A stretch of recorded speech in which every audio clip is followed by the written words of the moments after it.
ในตอนเช้าของวันที่25มิถุนายน2024ได้มีกล่องประชุมหัวมือต้านยาเสพติด6ประเทศลุ่มแม่น้ำโขงขึ้นที่เขตเศรษฐกิจพิเศษสามเหลี่ยมคำเมืองต้นเพิงแขวงบ่อแก้วซึ่งประกอบมีผู้ต่างหน้าจากสถานทูต6ประเทศสป.จีนเมียนมาลาวไทยกัมพูเชียสส.เวียดนามและยังมีผู้แทนจาก UNODC ประจำสปป.ลาวมีต่างหน้ากระทรวงการต่างประเทศกระทรวงแผนการและการลงทุนและภาคส่วนที่เกี่ยวข้องเข้าร่วมโดยการเป็นประธานของท่านพลตรีคำกิ่ง ผุยหล่ามณีวงศ์รองรัฐมนตรีกระทรวงป้องกันความสงบกล่องประชุมในครั้งนี้เป็นการสร้างโอกาสนำเสนอแลกเปลี่ยนประสบการณ์แนวความคิดเพื่อประเมินสภาพการแก้ไขสิ่งท้าทายในตอนหน้าอันยาวนานร่วมกันในการสกัดกั้นและแก้ไขสภาพปัญหายาเสพติดที่เป็นอุปสรรคเป็นภัยอันตรายคมคู่และส่งผลกระทบต่อการพัฒนาเศรษฐกิจสังคมให้มีท่าเอียงที่ดีขึ้นและสามารถจำกัดการขยายตัวของยาเสพติดให้มีลักษณะแคบลงหวังอย่างยิ่งว่าโดยการประกอบความคิดความเห็นของประธานจะเห็นกองประชุมครั้งนี้มีบรรยากาศเพื่อเสริมสร้างมิตรภาพความเป็นน้ำหนึ่งใจเดียวการผูกพันมือในการต้านยาเสพติดและเหตุให้งานองค์ชุมนุมของเรามีผลสำเร็จอย่างจบงามหลังจากกล่องประชุมสิ้นสุดลงในตอนบ่ายของวันเดียวกันก็ได้มีพิธีเปิดสถานที่สาธิตการศึกษาต้านยาเสพติดให้เกียรติตัดแถบผ้าและเปิดป้ายโดยทานพลตรีคำกิ่ง ผุยหล่ามณีวงศ์รองรัฐมนตรีกระทรวงป้องกันความสงบผู้ต่างหน้าจากสถานทูต5ประเทศประจำสปป.ลาวผู้แทนจาก UNODC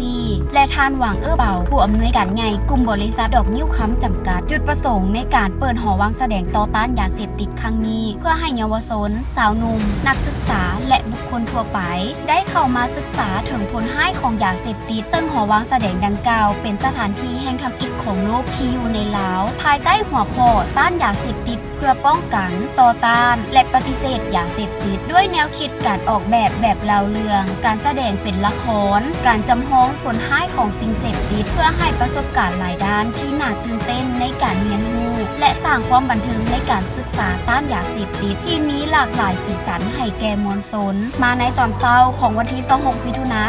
2024เวลานาทีของการแข่งขันแลนฮาล์ฟมาราธอนก็ได้มาถึงเพื่อเฉลิมฉลองวันต้านยาเสพติดสากลครบรอบ37 ปีมีการนำขันสูงบรรดาทานการนำของแขวงคณะรับผิดชอบจัดงานแข่งขันนักกีฬาแลนล้านทั้งภายในและต่างประเทศเข้าร่วมในงานท่านท้องจันทร์มณีไซเจ้าแขวงบ่อแก้วกล่าวว่าการจัดงานนี้เพื่อสร้างโอกาสให้ทั่วสังคมได้เข้าร่วมกิจกรรมด้านกีฬากายกรรมหลายขึ้นเพื่อเฮ็ดให้กำลังกายและจิตใจแข็งแรงเฮ็ดให้นักกีฬาแลนล้านของเราเฮามีโอกาสเรียนรู้และแข่งขันกับนักกีฬาแลนล้านของต่างประเทศเพื่อยกระดับความสามารถทางด้านเทคนิคและคะแนนให้ดีขึ้นการ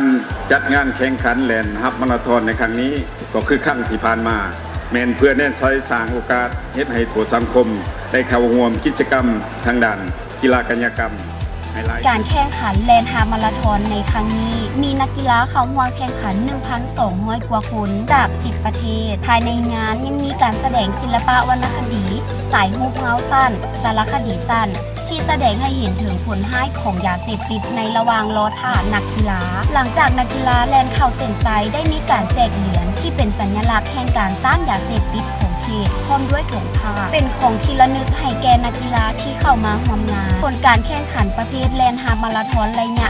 21.1 กิโลเมตรเพศซ้ายรางวัลชนะเลิศได้แก่ข้าวเฉินหลงเฉานักกีฬาจากสป.จีนประเภทระยะทาง 21.1 กิโลเมตรรางวัลชนะเลิศเพศหญิงได้แก่นางฟาร์มจิงหงเลนักกีฬาจากสส.เวียดนามการแล่นระยะสั้น 6.26 กิโลเมตรเพศซ้ายรางวัลชนะเลิศได้แก่เท่าอนุสิทธิ์ปาดานักกีฬาจากราชอาณาจักรไทยเพศหญิงระยะ